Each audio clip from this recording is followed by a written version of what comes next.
Di episode sebelumnya, kompetisi unggulan antara pemuda dinasti Yang telah dimulai. Dan saat ini Lindong dihadapkan dengan dua lawan sekaligus, yaitu Lu Kui dan Wu dari Sekte Gunung. Mereka berdua saat ini sangat percaya diri bisa menghajar Lindong, walaupun mereka juga mendengar kalau kekuatan Lindong seimbang dengan Lin Langtian, dan mereka bukan tandingan Lin Langtian jika pertarungan 1 lawan 1. Tapi jika mereka berdua bekerja sama, bahkan Lin Langtian pun akan tunduk di hadapannya, sesumbarnya. Dan dengan santainya Lindong pun beras berkata, sombong amat.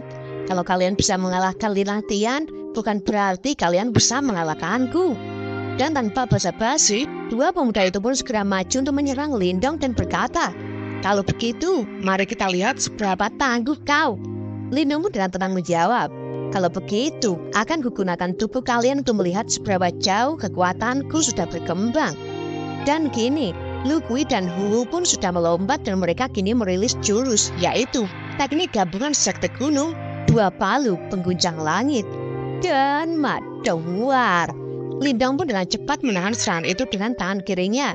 Hal itu membuat dua pemuda klan gunung itu pun sangat kaget karena serangan gabungannya bisa ditahan Lindong hanya dengan satu tangannya saja. Lindong pun dengan santainya lanjut berkata, ini masih belum seberapa. Biar kutunjukkan kekuatan yang sesungguhnya pada kalian. Dan madawar. Lindong pun lanjut memukul kedua pemuda itu dengan keras. Dua pemuda itu pun langsung menjadi panik, dan dengan wajah yang sudah kusut dan tubuh yang terluka ia berkata, sudah kuduga, dia tidak akan mudah dikalahkan. Pantas saja Lin Langtian kewalahan. Mendengar hal itu Lindong pun dengan tegas berkata, apa cuma Lin Langtian orang terkuat dalam pandangan kalian?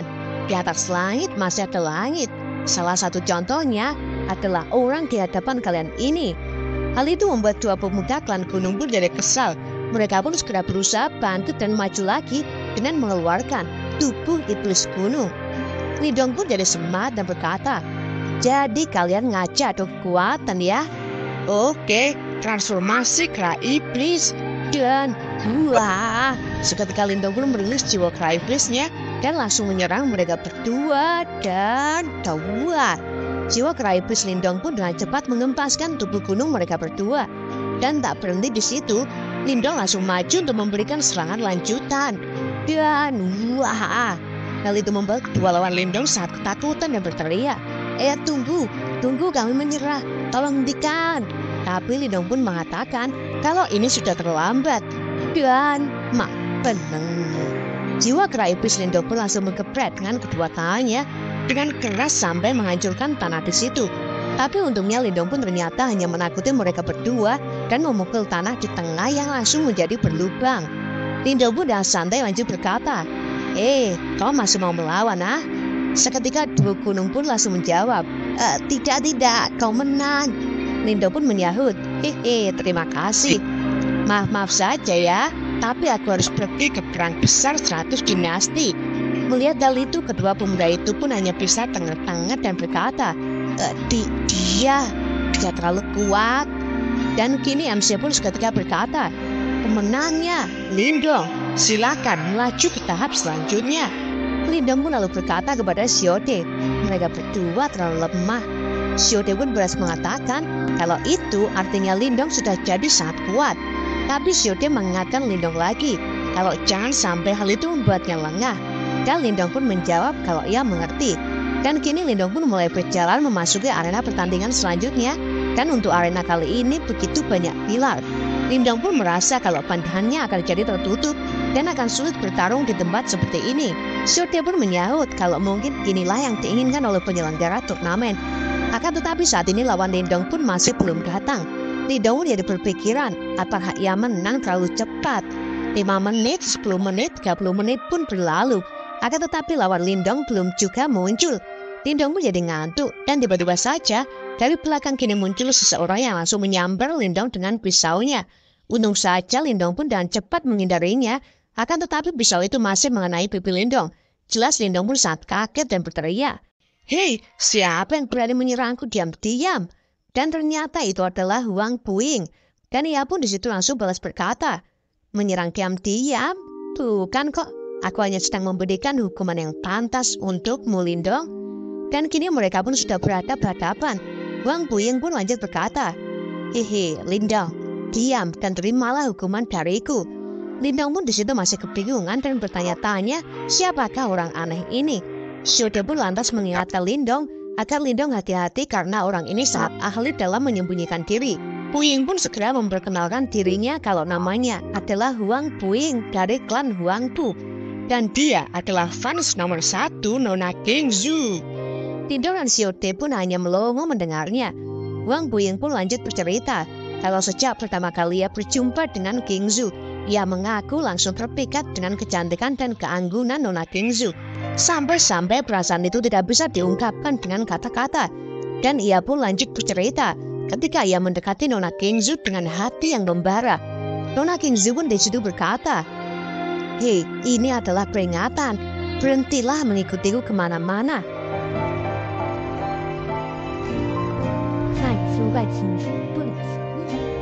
Mendengar hal itu, bukannya ia menyerah, Huang Pu yang sudah tergila-gila pun malah menggila dan berkata, dia bicara padaku. Hatiku. Dan saat ini Huang Puying pun lanjut berkata, di saat itulah aku bersumpah, sampai akhir hidupku, aku akan menjadi fans Nona Kingzhu. Mendengar hal itu, Lindong dan Shode pun jadi keheranan dan berkata, ya ini goblok ya, mesum juga ternyata. Huang Puying pun kini lanjut menunjuk Lindong dan berteriak kepada Lindong, tapi dia menyebutkan namamu. Apa yang sudah kau lakukan padanya, Lindong? Lindong pun jadi tambah heran dan berkata, aku? Dan dengan santainya Lindong lanjut berkata, aku hanya bersumpah kalau suatu saat nanti aku akan menjadi pria yang pantas baginya, dan kemudian aku akan menjadikannya istriku. Jelas perkataan Lindong itu membuat Huang Pu jadi murka dan berkata, kau dasar tidak punya malu. Kau berani sekali kau bicara begitu pada Nona Kingzhu. Aku, Huang Puying, akan menghancurkanmu. Iya, pisau bayangan. Menghadapi serangan itu, Lindong pun dengan santai menyahut, kau menggunakan teknik level ini untuk melawanku. Kau meremehkanku ya. Shode pun segera mengingatkan Lindong agar jangan lengah. Lindong pun lanjut berkata, aku ingin lihat trik macam apa yang ia miliki. Dan tiba-tiba saja Huang Puying pun sudah menghilang. Jelas hal itu membuat Lindong jadi kaget. Dan benar saja, Huang Puying pun sudah berada di atas Lindong dan akan menebas Lindong. Dan maut. Untung saja Lindong dengan cepat segera menghindar sambil berkata, menyerang dari belakang lagi, berhentilah meremehkanku. Dan macling. Baru saja Lindong akan balik menyerang, tiba-tiba saja bocah mesum itu pun menghilang lagi. Membuat Lindong pun keheranan dan berkata, dia bisa menyembunyikan alirannya sampai benar-benar tak terdeteksi dan kemudian muncul untuk menyerangku secara tiba-tiba. Bagaimana dia bisa melakukan itu? Dan tiba-tiba saja bayangan Lindong pun kini bergerak-gerak. Dan dari bayangan itu muncul Huang Puying yang tak disadari Lindong dan maklang. Huang Puying pun dengan telak langsung menyerang Lindong dari belakang. Tapi untung saja Lindong telah menggunakan perisai tubuh kuntur di tubuhnya dan segera balik menendang Huang Pu. Tapi sekali lagi dengan cepat Huang Puying pun menghilang lagi. Jelas hal itu membuat Lindong jadi kesal dan berkata, brengsek, seolah-olah tubuhnya terbuat dari udara. Sial, dia menghilang lagi. Untung aku menahan serangannya sebelum terlambat. Dan tiba-tiba saja Huang Puying yang menghilang pun berkata, berhentilah melawan, Lindong. Membunuh secara diam-diam adalah keahlianku. Sepertinya arena ini benar-benar menguntungkanku. Selama aku tetap sembunyi, kekuatanmu tidak akan ada gunanya. Itulah sebabnya aku bisa menghabisi lawan-lawanku yang memiliki tingkat manifestasi lebih tinggi. Mengeluhlah sesukamu, hanya yang kuat yang bertahan. Lindong, bersiaplah. Kau akan pergi ke neraka karena sudah mengganggu Nona Kingzhu. Dan maaf, Huang Pu pun kini melesat untuk menyerang Lindong dan dan jazab. Serangan Huang Pu pun kini mengenai Lindong lagi. Lindong pun kini jadi panik dan kesal. Ia pun berkata, perisai energi Yuan milikku tidak bisa menahan semua serangannya. Jangan-jangan serangannya mengandung energi mental. Huang Pu pun kini berkata lagi, kau ternyata cukup pintar. Itu benar sekali. Saat aku menyatu dengan kegelapan, takkan ada yang bisa menahan seranganku. Mendengar hal itu, Shode pun dengan santainya berkata kepada Lindong, Nah, si bodoh ini mungkin bisa menang melawan orang lain, tapi dia tidak beruntung karena harus bertarung denganmu. Lindong pun jadi terkejut dengan perkataan itu. Shode pun lanjut mengatakan kalau simbol kuno pelahap adalah benda yang sangat kuat, sampai-sampai bisa menelan seluruh macam energi. Walaupun Wang Puying menyatu dengan bayangan, Lindong hanya tinggal telan saja energinya. Dan kalau dia sudah tidak punya bayangan lagi, dia tidak akan bisa sembunyi. Mendengar hal itu, Lindong pun jadi bersemangat dan berkata, begitu ya, majulah Wang Puying. Seketika kini langsung terdengar suara Wang Puying yang berkata, hei, apa yang sedang kau bicarakan, Lindong? Terimalah seranganku. Menghadapi hal itu, Lindong segera mengeluarkan tombak sisik naganya dan maufud. Dan benar saja, Wang Pu pun dengan cepat menghindari Lindong dan akan balik menyerang dari sisi yang lain. Matilah, teriaknya. Lindong pun dengan tenang balas berkata, biar ku tunjukkan padamu simbol kuno pelahap. Akan tetapi, tampaknya Wang Pu pun masih percaya diri dan keras kepala dan berteriak, hei Lindong, tak perlu susah payah. Aku pernah membunuh praktisi tahap manifestasi hanya dengan teknik ini. Tak peduli apa yang kau lakukan, kau tak akan bisa mematahkan teknik ilusi bayanganku.